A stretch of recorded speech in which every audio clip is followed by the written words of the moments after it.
Hello friends, how are you? I hope you all are doing great. So let's continue business combination. So हमने अभी last class में क्या कर गया था, एक्विजिशन मेथड से हम अकाउंटिंग कैसे करते हैं, उसमें गुडविल कैसे कैलकुलेट करते हैं, गेन ऑन परचेज कैसे कैलकुलेट करते हैं, और एनसीआई। अब हम आज नया टॉपिक स्टार्ट करेंगे, that is very very important topic, common control.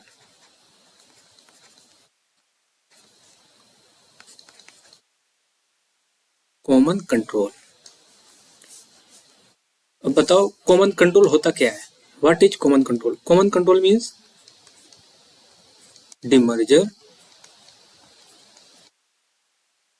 Demerger या split of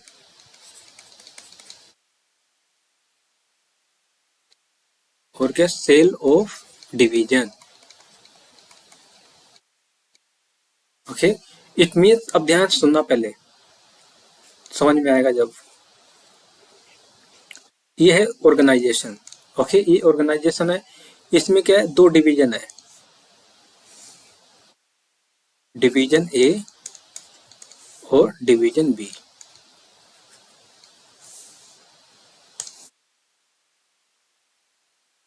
division B, okay, division B. इसमें क्या, इसमें होती है मैन्युफैक्चरिंग, और इसमें क्या, ये सर्विस प्रोवाइड कराते हैं यहाँ पर। ओके, अब इसमें क्या, ऑर्गेनाइजेशन, अब ध्यान सुनो जो मैं बोलने वाला हूँ, ये मैन्युफैक्चरिंग और ये है सर्विस प्रोवाइडर डिवीजन। तो इसमें क्या है, ये डिवीजन, इससे हो रहा है प्रॉफिट, इससे प्रॉफिट अराइज हो रहा है, हर साल प्रॉफिट होता है, बट इसमें क्या हुआ पता नहीं क्या है, इसमें देयर आर सम रीजन, सो क्या हो रहा है, यहाँ पर लॉस हो रहा है, यहाँ पर क्या है, लॉस इनकर्ड हो रहा है बिजनेस डिवीजन को। अब जब लॉस इनकर्ड हो रहा है तो क्या इन्होंने, क्या ऑर्गेनाइजेशन ने क्या डिसीजन लिया कि इस वाले डिवीजन को हम क्या कर देंगे, सेल कर देंगे। अब इसको हम क्या कर देंगे, सेल कर देते हैं इसे, क्योंकि हम कब तक इसका लॉस बियर करते रहेंगे, है ना, एक लिमिट होती है। तो अब क्या इन्होंने डिसीजन लिया कि इसको हम कर देंगे सेल। ओके, ये सेल कर देंगे, तो इसे क्या बोलेंगे, अगर हम सेल कर देते हैं, बताओ, इसे बोलेंगे डिमर्ज्ड, इसे बोलेंगे डिमर्ज्ड, इसे बोलेंगे डिमर्ज। ओके, और अब सेल होने के बाद जब ये बच जाएगी तो इसे क्या बोलोगे, इसे बोलेंगे डिमर्ज्ड एंटिटी या ऑर्गेनाइजेशन।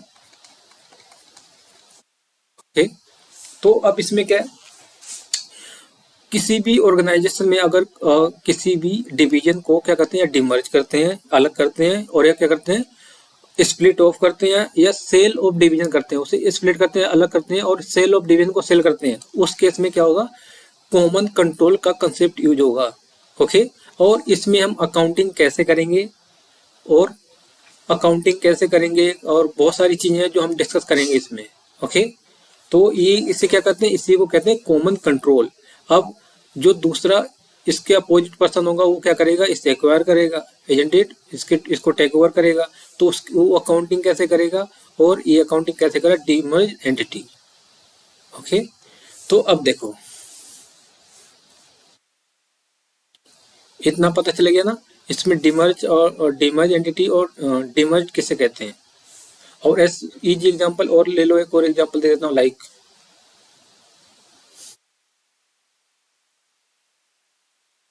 एक एग्जांपल और ले लेते हैं, सपोज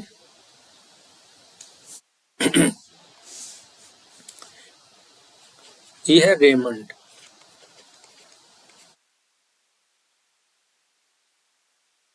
एकदम nice example, perfect. Raymond, Raymond पता है क्या है, इसमें ब्रांड है, कंपनी क्लोथ का ब्रांड है रेमंड। और इसमें क्या होता है, इसमें दो डिपार्टमेंट है, एक है क्लोथ डिपार्टमेंट, क्लोथ डिपार्टमेंट या डिवीजन, क्लोथ डिवीजन या डिपार्टमेंट, कुछ भी बोलो, क्लोथ डिवीजन बोलते हैं, लेट्स सी, क्लोथ डिवीजन है, दूसरा है stitching division.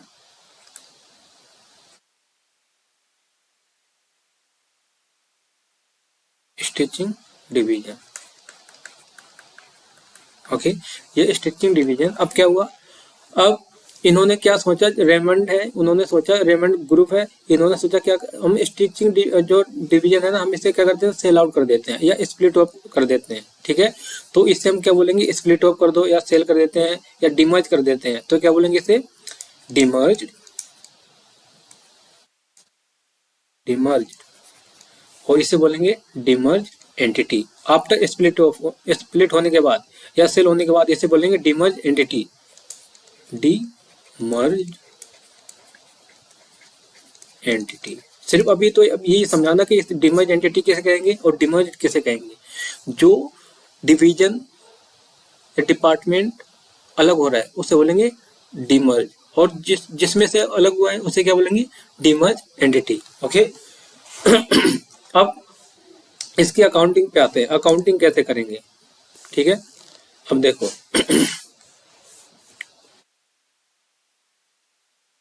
Common control demerge, ये एग्जांपल है, सेम वैसे डिवीजन ए डिवीजन बी, और इसे स्प्लिट ऑफ भी कर सकते हैं ना, स्प्लिट ऑफ करना अभी मैंने बताया भी था। अब इसकी अकाउंटिंग देखते हैं, how to do accounting. Accounting देखो, अकाउंटिंग किसके हैंड पे, accounting in the books of demerge entity. Demerge entity means Raymond की बात कर रहा है, रेमंड की, नोट उसके स्टिचिंग डिपार्टमेंट की। तो जो डिमर्ज एंटिटी है उसकी क्या होगी, उसमें अकाउंटिंग कैसे करेंगे। अब लाइक देखो, तो उसमें क्या है, liabilities, okay, liabilities account debit, क्योंकि लाइबिलिटी क्या होगी यहाँ पे, उसकी लाइबिलिटी कम होगी ना, डिवीजन जो डिवीजन को सेल कर रहा है या स्प्लिट ऑफ कर रहा है, तो डिवीजन की लाइबिलिटीज क्या होगी, खत्म होगी, उतनी डिवीजन ए में जितनी थी, तो उसे जब लाइबिलिटीज कम होती है उसे क्या करते हैं, डेबिट। और टू असेट्स, असेट्स जा रही है तो असेट्स को क्रेडिट कर देंगे। अब इन दोनों के बीच में जो भी गैप है यहाँ पर है ना, ये एक्वायर, उसे क्या है, एक्वायरर, वहां पर क्या है, एक्वायरर, एक्वायर में सॉफ्ट कंसिडरेशन कितना पे करेगा वो कंसिडरेशन आएगा। ओके। अब एक और चीज ध्यान सुनिए, देखो क्या, अगर कोई यहाँ पर, अगर रेमंड ग्रुप में, रेमंड को लेकर चल रहा हूँ, रेमंड अगर डिमर्ज करते हैं, स्प्लिट करते हैं, अगर कोई वहां से प्रॉफिट होता है, गेन होता है या लॉस होता है, लॉस या गेन होता है, उसे कहाँ पर ही ट्रांसफर करेंगे, कैपिटल रिजर्व में ट्रांसफर करेंगे। कहाँ पर ट्रांसफर करेंगे, कैपिटल रिजर्व में, ना कि यहाँ कोई गुडविल और कोई भी गेन ऑन बार्गेन अराइज नहीं होगा, ये ध्यान रखना है। क्योंकि यहाँ पर क्या है, ये तो सेल कर रही है ना, वो तो उसके बायर के हैंड में होना चाहिए, ये ध्यान रखना। कॉमन कंट्रोल में जो डिमर्ज एंटिटी है, अगर उसके हाथ में कोई भी लॉस होता है या गेन होता है, उसे कैपिटल रिजर्व में क्रेडिट करेंगे, ट्रांसफर करेंगे। ओके। और second, receipt of consideration. Receipt of consideration क्या होता है, इसमें क्या, अगर रिसीप्ट होता है कंसिडरेशन तो कब एंट्री करेंगे, कब उसे रिकॉर्ड करेंगे, कब उसे रिकॉर्ड नहीं करेगा, कौन, डिमर्ज एंटिटी, कब रिकॉर्ड करेगा और कब रिकॉर्ड नहीं करेगा। तो देखो क्या लिखा है, no entry when consideration is received by the member of the demerge entity. अब इसका मतलब क्या, इसका मतलब है जो रेमंड है ना, रेमंड, उसके जो मेंबर शेयर होल्डर्स हैं, शेयर होल्डर्स, अगर वो क्या करते हैं, कंसिडरेशन को रिसीव करते हैं, जो शेयर होल्डर्स हैं डिमर्ज एंटिटी के, अगर वो क्या करते हैं, कंसिडरेशन रिसीव करते हैं, तो उसकी कोई भी एंट्री नहीं होगी, वो तो डायरेक्ट किसके यहाँ, तो 99% क्या होगा, 99.9% यही होगा कि जो भी कंसिडरेशन वो मेंबर के थ्रू रिसीव हो रहा है, मेंबर को डायरेक्ट रिसीव हो रहा है। यहाँ पर कंपनी जो डिमर्ज एंटिटी है, डिमर्ज कंपनी है, जो रेमंड है, उसे यहाँ पर कंसिडरेशन रिसीव नहीं हो रहा है। अगर उसे रिसीव होगा ना डिमर्ज एंटिटी को, तो उस केस में हम एंट्री करेंगे, अदरवाइज एंट्री नहीं होगी। अगर डायरेक्ट उसके शेयर होल्डर को, जो मेंबर्स हैं, उसके मेंबर्स हैं, उन्हें डायरेक्ट कंसिडरेशन रिसीव हो रहा है, तो उस केस में कोई भी एंट्री नहीं होगी, ये ध्यान रखना है। ओके। और उसके बाद क्या है, अब एंट्री कब करेंगे, when consideration is received bye demerge entity. जब डिमर्ज एंटिटी के थ्रू कोई कंसिडरेशन रिसीव होता है, तो उस केस में क्या करेंगे हम, उस केस में हम यहाँ पर एक, इसमें एंट्री भी होगी, इसमें हम अकाउंटिंग भी करेंगे, क्या, शेयर्स इन न्यू कंपनी। क्या करेगी, जो नई कंपनी वो क्या करेगी, वो शेयर्स देगी, तो हमारे शेयर्स में वो इन्वेस्टमेंट होगी ना, इन्वेस्टमेंट एज ए इन्वेस्टमेंट की तरह उसे ट्रेड करेंगे। तो shares in new company account debit to new company, तो ये जनरल एंट्री पास होगी उस समय। ओके। तो यहाँ पर क्या है, अगर कोई भी consideration member of demerged entity का रिसीव करता है तो उस केस में कोई भी एंट्री नहीं होगी, उसकी अकाउंटिंग को रिकॉर्ड नहीं करेंगे। और अगर क्या होता है, अगर कोई भी कंसिडरेशन डिमर्ज एंटिटी रिसीव करती है डायरेक्ट, तो उस केस में हम एंट्री भी करेंगे, उसकी अकाउंटिंग भी होगी। क्या होगा, shares in new company account debit to में न्यू कंपनी। ओके, इतना ध्यान रखना है ये। अब इसके बाद नेक्स्ट चलते हैं। नेक्स्ट देखो,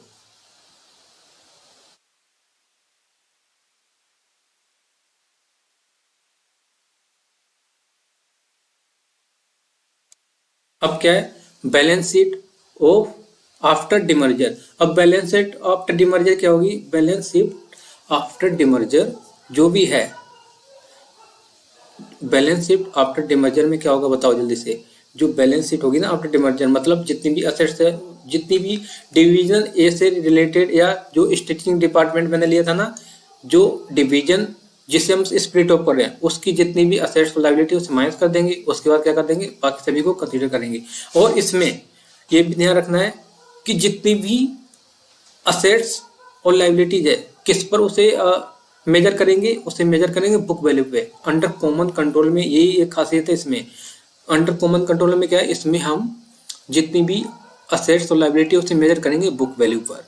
ओके, और उसके बाद बुक ऑफ न्यू कंपनी, जो बुक्स ऑफ न्यू कंपनी है, जो बुक्स, अब देखो जितने डिवीजन को एक्वायर किया है, मतलब स्प्लिट जो स्प्लिट हुई है, जिसे बाय किया है, लाइक मैंने एग्जांपल नहीं दिया था वहां पर उसका रेमंड का, तो उसका स्टेचिंग डिपार्टमेंट क्या हो रहा था, सेल आउट हो रहा था, तो उसे कोई सेल करेगा।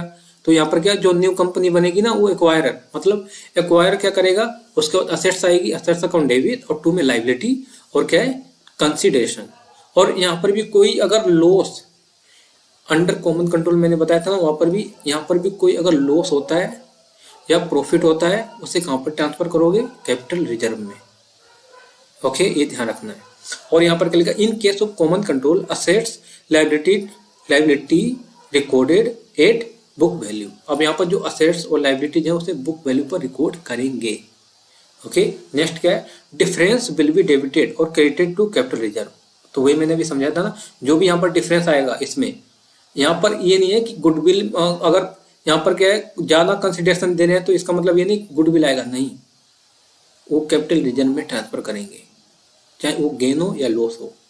ओके, तो मैंने बताया नहीं था, जब एक्विजिशन मेथड में हम गुडविल और बारगेन और gain on bargain purchase calculate करें तो उसमें क्या बताया था, अगर प्लस आता है तो गुडविल है ना, और माइनस में आता है तो क्या है, गेन ऑन बारगेन। तो अगर वहां पर कोई माइनस प्लस यहाँ पर आएगा ना, तो उसे क्या करेंगे, कैपिटल रिजर्व में ही ट्रांसफर करेंगे। ओके, और उसके बाद क्या लिखा, Ind AS 103 clearly states that under common control no new assets shall be recognise.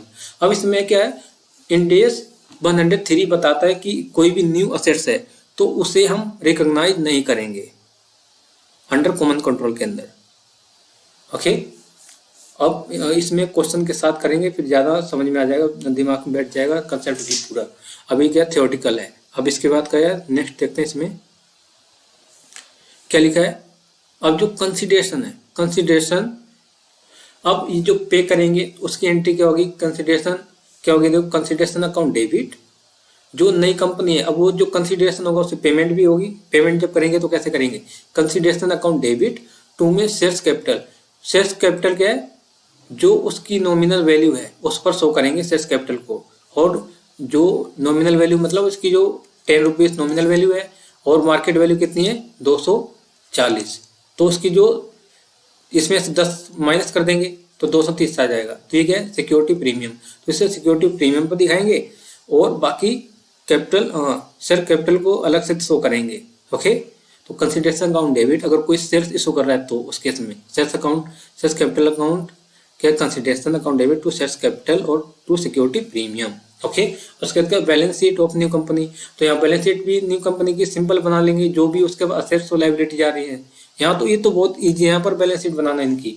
If new company gives consideration to demerged entity then it would be considered it as a case of common control. अब common control कब कहेंगे, बताओ कब कहेंगे, देखो कब कहेंगे, अगर कोई जो न्यू कंपनी है वो क्या करती है, कंसिडरेशन कैसे देती है, डिमर्ज्ड कंपनी, डिमर्ज्ड एंटिटी को देती है, डिमर्ज्ड एंटिटी को क्या देती है, कंसिडरेशन, तो it would be considered as a common control. मतलब इसमें वही रेमंड वाला लेते हैं, रेमंड ने अपना जो स्टिचिंग वाला डिपार्टमेंट था उसे क्या कर दिया था, सेल कर दिया था, जो यहाँ पर एक्वायरर है।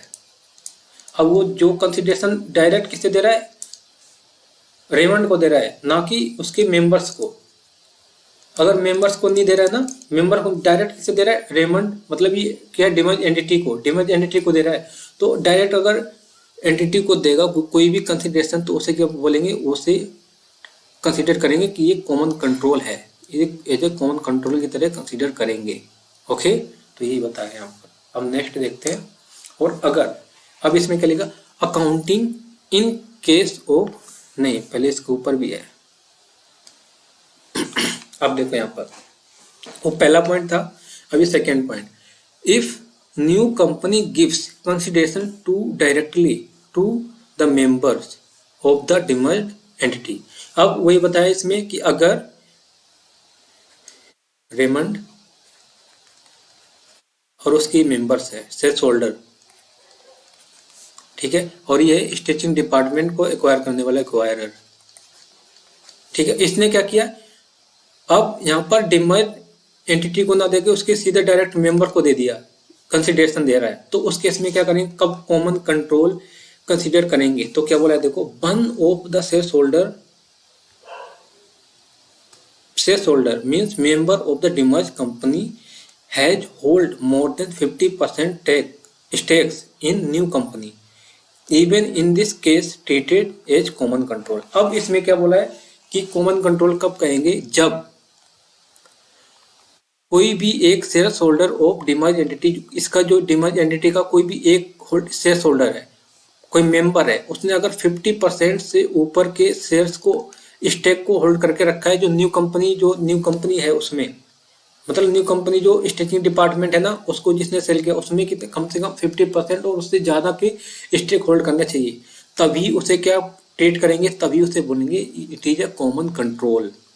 ओके, और उसके बाद क्या लिखा, अगर क्या no of the shareholder hold more than 50%, अगर कोई भी शेयर होल्डर इसका है ना, और इसमें कोई भी शेयर 50% से अगर कम हेल्ड करता है, ठीक है, तो उस केस में क्या है, उसमें acquisition method will be applicable. अब इसमें क्या लगेगा, एक्विजिशन मेथड को एप्लीकेबल करेंगे इस केस में। अब एक्विजिशन मेथड में जो हमने लास्ट क्लास में जैसे कैलकुलेशन की थी, वैसे ही वो वाला एक्विजिशन मेथड लगेगा। ओके, तो यहाँ पर क्या समझ में आया कि अगर डिमर्ज जो एक्वायरर है, न्यू कंपनी है, उसने अगर कंसिडरेशन डायरेक्ट किसे दे रहा है, मेंबर को, इंस्टेड ऑफ उसके जो डिमर्ज एंटिटी।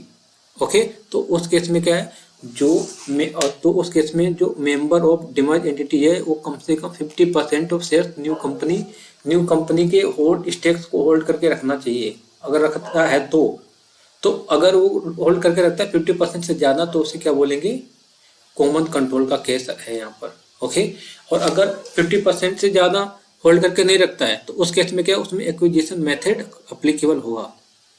ओके, तो कॉमन कंट्रोल में कौन सी, जो अभी अकाउंटिंग बताई थी ना, वो वाली अकाउंटिंग अप्लीकेबल होगी।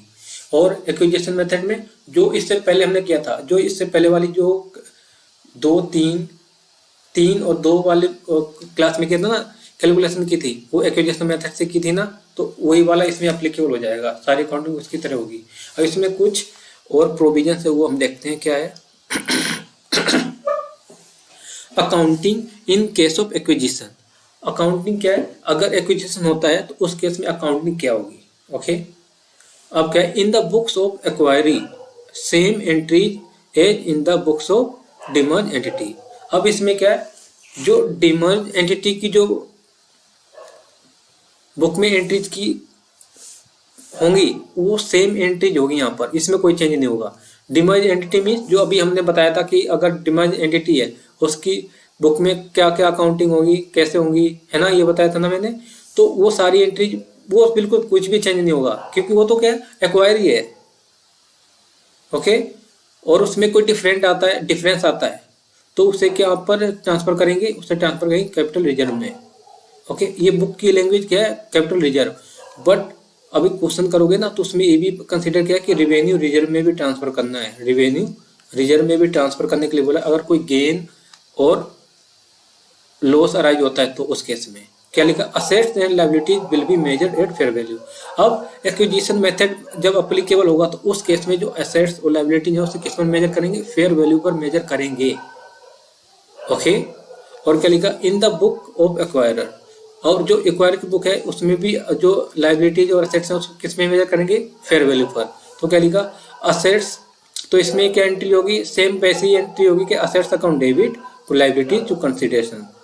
ठीक है, तो यहाँ पर क्या है, यहाँ पर जो एक्वायरर है तो उसमें सेम वही कॉमन कंट्रोल जो हमने एक्विजिशन मेथड में एंट्री की थी ना, जो अगर कोई गुडविल है, कोई अगर क्या होता है गुडविल आती है तो उसे गुडविल की तरह ट्रीट करना है। यहाँ पर कोई रिजर्व और यहाँ पर कोई reserve I mean capital reserve में ट्रांसफर नहीं करेंगे।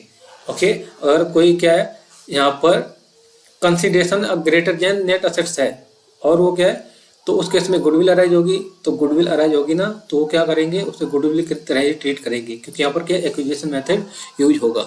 ओके, तो ये था कॉमन कंट्रोल का। तो इसमें नेक्स्ट क्लास से हम क्या करेंगे, नेक्स्ट क्लास से हम इसके प्रैक्टिकल प्रॉब्लम्स को स्टार्ट करेंगे। ओके, तो एक बार रिवाइज कर लो जल्दी से, कॉमन कंट्रोल होता क्या है, एक बार रिवाइज कर लो फिर इसके समाप्त कर देते हैं। पर नेक्स्ट क्लास से इसके बहुत सारे क्वेश्चन है जो हम कवर करेंगे नेक्स्ट क्लास से। ओके, कॉमन कंट्रोल मीन्स क्या है, अगर कोई डिमर्ज होती है, demerge, split off, sell off, division, ठीक है, तो उसमें क्या होगा, तो उस केस में वहां पर कॉमन कंट्रोल का केस अप्लीकेबल होगा। ओके, जो कंपनी स्प्लिट ऑफ और जो डिवीजन स्प्लिट ऑफ हो रहा है तो उसे क्या बोलेंगे, डिमर्ज्ड, और जो ऑर्गेनाइजेशन उसे क्या बोलेंगे, डिमर्ज एंटिटी। ओके, तो और उसके बाद क्या था इसमें कॉमन कंट्रोल, और इसमें accounting in the books of demerge entity, demerge entity के बुक में क्या अकाउंटिंग होगी, एक्वायर अकाउंट, डेबिट, लायबिलिटीज और असेट्स टू असेट्स। ओके, और इसमें कोई भी अगर गेन और लॉस होता है तो उसे क्या करेंगे बताओ जल्दी से, अगर कोई गेन और लॉस होता है तो उसे करेंगे कैपिटल रिजर्व में ट्रांसफर, और इसमें जो असेट्स और लायबिलिटीज है उसको किस में मेजर करेंगे बताओ, बुक वैल्यू पर। ओके, अगर कोई असेट्स और लायबिलिटीज है उसे बुक वैल्यू पे मेजर करेंगे। और इसमें क्या है, अगर रिसिप्ट ऑफ कंसिडरेशन कैसा है, अगर रिसिप्ट ऑफ कंसिडरेशन अगर डायरेक्ट रिसीव किसी और मेंबर को इंस्टेड ऑफ डिमर्ज एंटिटी को तो उस केस में कोई एंट्री नहीं होगी। और अगर रिसिप्ट डायरेक्ट किसे रिसिप्ट हो रहा है, डायरेक्ट रिसिप्ट हो रहा है डिमर्ज एंटिटी को तो उस केस में एंट्री होगी। तो उसमें एंट्री क्या होगी बताओ, shares in new company account debit to में न्यू कंपनी। ओके, देन उसके बाद क्या आएगा देखो, बैलेंस शीट में वही आफ्टर डिमर्ज के बाद जो उसकी असेट्स और लायबिलिटी डिवीजन की थी, जो हम डिमर्ज स्प्लिट ऑफ कर रहे उसे सबको माइनस कर दो, उसके बाद जितनी भी बैलेंस बच गया वो क्या है उससे बैलेंस शीट बना लो। ओके, क्योंकि यहाँ पर बुक वैल्यू से तो कंसिडर कर रहे हैं। अब बुक्स ऑफ एक्वायर की बुक में क्या होगा, उसमें वो उसके पास असेट्स आएगी तो असेट्स अकाउंट डेबिट टू में लायबिलिटी टू कंसिडरेशन।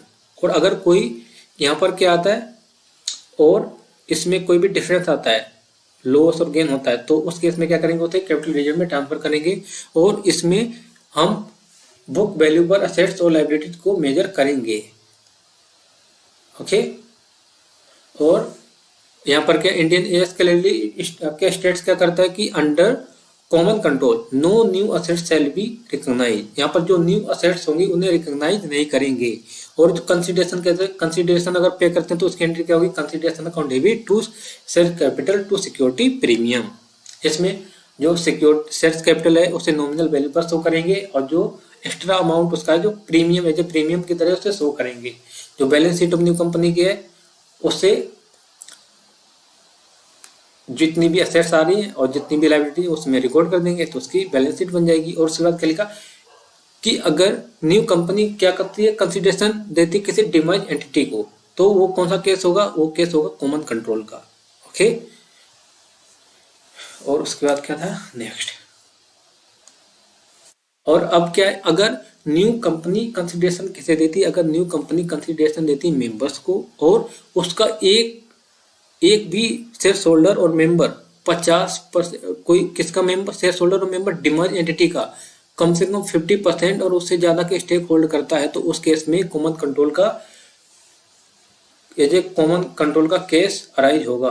ठीक है। और उसके बाद का, अगर कोई भी शेयर होल्डर और मेंबर ऑफ डिमर्ज एंटिटी का 50% और उससे ज्यादा न्यू कंपनी में स्टेक होल्ड नहीं करता है, तो उस केस में एक्विजिशन मेथड एप्लीकेबल होगा। ओके। और उसके बाद क्या है लास्ट, उसके बाद accounting in case of acquisition. Accounting करेंगे इन केस ऑफ एक्विजिशन। तो accounting in case of acquisition in the books of acquiree. Acquiree means जो डिमर्ज एंटिटी है, सेम वही एंट्रीज होगी जो डिमर्ज एंटिटी की बुक में करेंगे, वही सेम अकाउंटिंग होगी यहाँ पर भी। और कोई एनी डिफरेंस है और कोई भी गेन और कोई भी डिफरेंस आ रहा है, मतलब गेन और लॉस आ रहा है, तो उसे कैपिटल रिजर्व में ट्रांसफर करेंगे। और कुछ केसेस में क्या है, रेवेन्यू रिजर्व में ट्रांसफर करने के लिए बोला है, लेकिन जो बुक की लैंग्वेज है उसमें क्या बोला, कैपिटल रिजर्व में ट्रांसफर करो, दैट्स इट। और उसके बाद क्या है, जो असेट्स और लायबिलिटीज हैं, एक्विजिशन मेथड में तुम्हें पता है कि हम असेट्स को किस पर मेजर करते हैं, फेयर वैल्यू पर।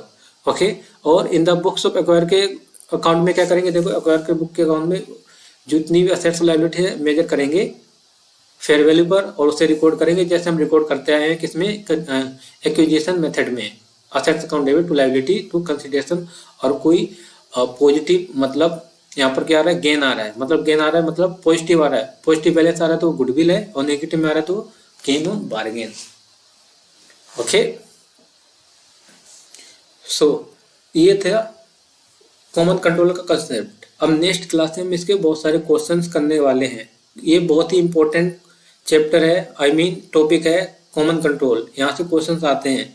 सो इसे अच्छे से रिवाइज करना है, और सारे प्रोविजंस जितने भी मैंने शेयर किए ना, ये याद होने चाहिए। So I think it is enough for today. In next class we will continue. So if you like this video, do like, share and subscribe. Till then, bye bye and take care.